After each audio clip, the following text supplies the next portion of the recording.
আওয়ামী লীগ বাংলাদেশে আর কোনদিন উঠে দাঁড়াতে পারলে আমি মনে করি যে আমাদের রাজনৈতিক পড়াশোনা যা করেছি সবই বৃথা যাবে। Right sir. স্যার মুসলিম লীগ যেমন বিলুপ্ত হয়ে গেছে, আওয়ামী লীগও বিলুপ্তির পথে, এটা আমি দৃঢ়ভাবে বিশ্বাস করি। আওয়ামী লীগ তো ভিন্ন নামে আসবে। আমি শুনেছি আওয়ামী লীগের কোন এক নেতা, মানে প্রথম শ্রেণীর নেতাদের একজন বলে কি আওয়ামী লীগ এখন জনগণের কাছে মাপ চাইতে প্রস্তুত, কিন্তু মাপ তো তাদের নেত্রী চাইতেছে না। মানে চাইলেও আমাদের খুনের অপরাধের কোনো মার্জনা হয় না। রাইট, যারা খুনের সাথে হত্যার সাথে জড়িত তাদের বিচার ফৌজদারি কাটে হবে। কিন্তু রাজনৈতিক ভাবে আমি মনে করি আওয়ামী লীগ তার বৈধতা, নৈতিক বৈধতা হারিয়েছে। আওয়ামী লীগ বাংলাদেশে আর কোনদিন উঠে দাঁড়াতে পারলে আমি মনে করি যে আমাদের রাজনৈতিক পড়াশোনা যা করেছি সবই বৃথা যাবে। Right sir. স্যার মুসলিম লীগ যেমন বিলুপ্ত হয়ে গেছে, আওয়ামী লীগও বিলুপ্তির পথে, এটা আমি দৃঢ়ভাবে বিশ্বাস করি। আওয়ামী লীগ তো ভিন্ন নামে আসবে, কিন্তু পুরনো আওয়ামী লীগ নিজে নিজেকে বিলুপ্ত করে নাই, বাকশাল করে। রাইট, তাকে আবার ফিরিয়ে দেওয়া হয়েছিল, তো সেইটা সে নিজেকে আবার দ্বিতীয় আত্মহত্যা করলো। আপনার মনে পড়ে, আমি বলি, আপনার মনে আছে শামসুর রহমানের প্রথম কবিতার বইয়ের নাম কি? প্রথম রৌদ্রকরটিতে প্রথম গান দ্বিতীয় মৃত্যুর আগে। রাইট, এই যে আওয়ামী লীগের দ্বিতীয় মৃত্যুর আগে এই প্রথম গান গেয়েছিলেন শেখ হাসিনা। স্যার আপনি যেটা বলছেন যে আমি মানে সাংবাদিক, সাহিত্যিক, ক্রিকেটার, শিক্ষক বা সংস্কৃতি কর্মী যারা সরাসরি হত্যা বা ফৌজদারি অপরাধের সাথে যুক্ত নন, তারা যদি আসলে প্রকাশ্যে মাপ চাওয়ার মতো নিজেদেরকে ক্লিয়ার করে জায়গায় আসেন, সেটা কি স্যার সমাজের বা রাষ্ট্রের ব্যবস্থা করা উচিত, নিজেরা করবে? কেমনি করবে স্যার এটা, যদি কেউ এটা? আমি জানি না, আমি তো তাদের একজন। আমি বলছি যে মানুষ যেটা আশা করে যে মানুষ শত ছোট ভাবে এসে যখন ক্ষমা চায়, আমি যে বাংলাদেশের জনগণের ঐতিহাসিক রেকর্ড হচ্ছে বাংলাদেশের জনগণ প্রতিশোধ পরায়ণ নন। শেখ হাসিনার বিরুদ্ধে যে সমস্ত অভিযোগ আছে তার মধ্যে একটা হচ্ছে তিনি ছিলেন ভয়ানক প্রতিশোধ পরায়ণ। আল্লাহ মালুম সত্য কোনটা আমি জানি না, তবে আমার মনে হয় বাংলাদেশের জনগণ শেখ হাসিনার মতো প্রতিশোধ পরায়ণ নন। শেখ হাসিনার প্রধান সমস্যা হচ্ছে তিনি লেখাপড়া জানতেন না, আমি দুঃখের সাথে বলছি। মানে তিনি ছিলেন, এটা প্রমাণ কি, তিনি খালেদা জিয়া ম্যাট্রিক পাস করেছে কি করে নাই এই কথাটা এতবার বলতেন যে তিনি কিভাবে পরীক্ষা পাস করেছেন সেই পরীক্ষা থেকে তাকে জিজ্ঞাসা করে নাই। মানে তিনি যেভাবে কথা বলতেন তাতে তার মধ্যে কোনো প্রজ্ঞা আছে এটা মনে হতো না। এটা অ্যাবসলিউটলি রাইট স্যার, কিন্তু তার আশেপাশে যারা ছিলেন বড় বড় সার্টিফিকেটধারী, কারো পিএইচডিও আছে, দুটো একটা দেড়টা, তারাও তো স্যার একই মানে তাকেই মনে করতেন, মানে মানে জানি না, মানে তাহলে ওইটা কেমনে হলো? তারা তো স্যার একটু পড়ালেখা জানতেন, শিক্ষক, সাংবাদিক, বুদ্ধিজীবী, এরা আচ্ছা ধরেন আমার তাদের কথা বাদ দে, আমার যে বন্ধুরা বলছেন বাংলাদেশে আমরা কি কারো প্রজা, আমাকে প্রজাতন্ত্র বলা হয় কেন? প্রজা তো কথাটা হচ্ছে ইংরেজি পাবলিক কথাটার অনুবাদ, রিপাবলিক মানে হচ্ছে থিং অফ দি পাবলিক, মানে বলে জনগণের মাল। আক্ষরিক রি মানে হচ্ছে ল্যাটিন কথা রেসের সংক্ষিপ্ত ফর্ম হচ্ছে আর ই রি। তো এখন সেইটা আমাদের বন্ধুরা যারা শিক্ষিত, একটা পত্রিকার সম্পাদক, বিশ্ববিদ্যালয়ের অধ্যাপক, অবসরপ্রাপ্ত অধ্যাপক, তারা যদি এটা বোঝে না, তাহলে আপনি শেখ হাসিনার চারপাশে যারা ছিলেন তাদেরকে কি অভিযোগ করবেন? না, ঠিকই আছে। এই তো আমাদের গরিব দেশের অধ্যাপকেরাও দ্বিতীয় শ্রেণীর অধ্যাপক। প্রথম আলোর ডেইলি স্টার সম্পর্কে যদি একটু বলতেন যে তাদের। আচ্ছা না, আচ্ছা আমি বলি, প্রথম আলোর আপনি এক সময় কাজ করেছেন, প্রথম আলো তো আমি কিছুদিন লিখেছি, কিন্তু গত 16 বছরের প্রথম আলো আমার কোনো লেখা ছাপায় নাই। কিন্তু আমি প্রতিশোধ পরায়ণ নই। এই প্রথম আলো এই 2008 সনে আমার শেষ লেখা চেপেছিল।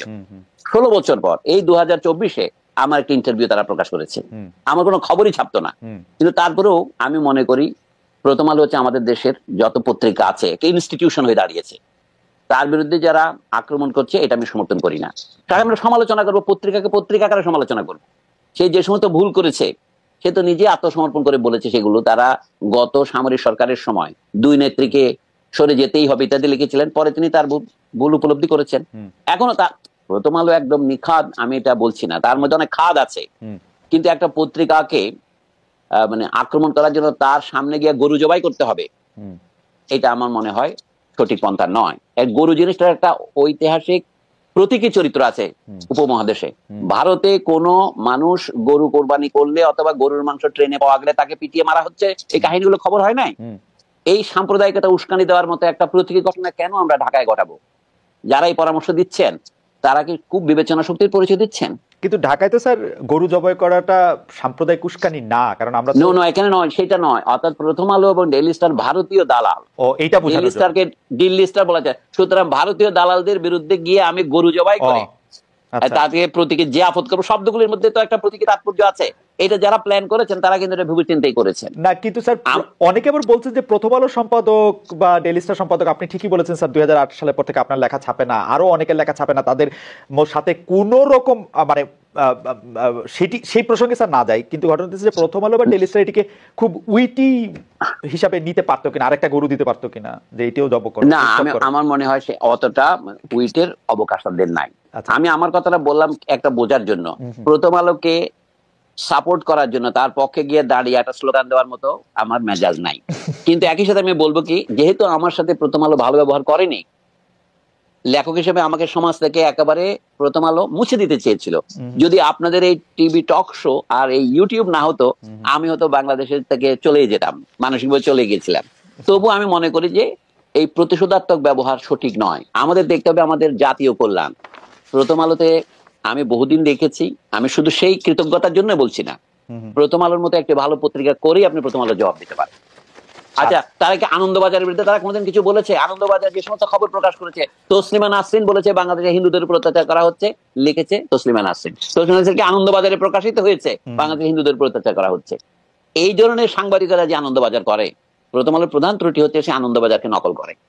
তা আপনারা প্রথম আলোর বিরুদ্ধে আন্দোলন করছেন, আনন্দবাজারের বিরুদ্ধে বলেন না কেন? আমাদের যে বন্ধুরা প্রথম আলোর বিরুদ্ধে মানে আপনার সোশ্যাল মিডিয়া গরম করছেন, আমি তো আনন্দবাজারের বিরুদ্ধে একটা কথা বলতে তাদের দেখি না। আনন্দবাজার তো স্যার আওতার বাইরে, বিদেশি স্যার, এটা কেমনে বলবো? নো, আওতার বিরুদ্ধে না। নিউ ইয়র্ক টাইমস আওতার বাইরে নয়, এটা বলে এখন তখন বলে আপনি গ্লোবালাইজেশন। আচ্ছা, আর এখন আপনি কিছু বলবেন না। এই যে fake news, miss information, disinformation, এটা ভারতীয় শুধুমাত্র রিপাবলিক টিভি করছে না, আনন্দবাজার তো করছে অনেকটা সফিস্টিকেটেড আধুনিক পদ্ধতিতে। আপনার এটা আওতার বাইরে বলবেন, আমি তো আপনার মধ্যে বায়াস আমি আশা করি নাই ভাই। না স্যার, আমি প্রশ্নটা অন্যভাবে করতে চাই স্যার। আমি রিপাবলিক টিভির কথা যখন আপনি বললেন, রিপাবলিক টিভিতে যখনই যা কিছু প্রচারিত হয় এটা দেখেই বোঝা যায় এটা এক্সাজারেটেড।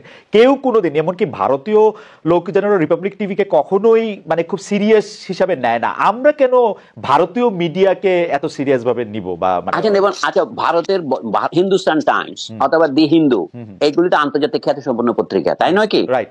তো দি হিন্দুতে কি খবর হয়েছিল? আমাকে তো 3 দিন হিন্দুতে চিফ অ্যাডভাইজার বানিয়ে রেখেছিল। 5 আগস্ট থেকে 8 আগস্ট পর্যন্ত, ডক্টর মোহাম্মদ ইউনূস শপথ নেওয়ার আগে পর্যন্ত আমি 3 দিন তো মানে হিন্দুর চোখে চিফ অ্যাডভাইজার ছিল। এই তার মানে বোঝা যাচ্ছে কি নিউজের ভিত্তি কত দুর্বল। কোন রকমের খবর না নিয়ে তারা খবর ছেপে দেয়।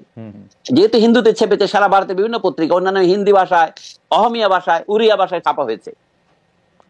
যাই হোক, আমার বক্তব্য হচ্ছে কি, প্রথম আলোকে ডিফেন্ড করা নয়। আমি মনে করি সাংবাদিকতার উপর আক্রমণ করা আমাদের জন্য লাভজনক হবে না।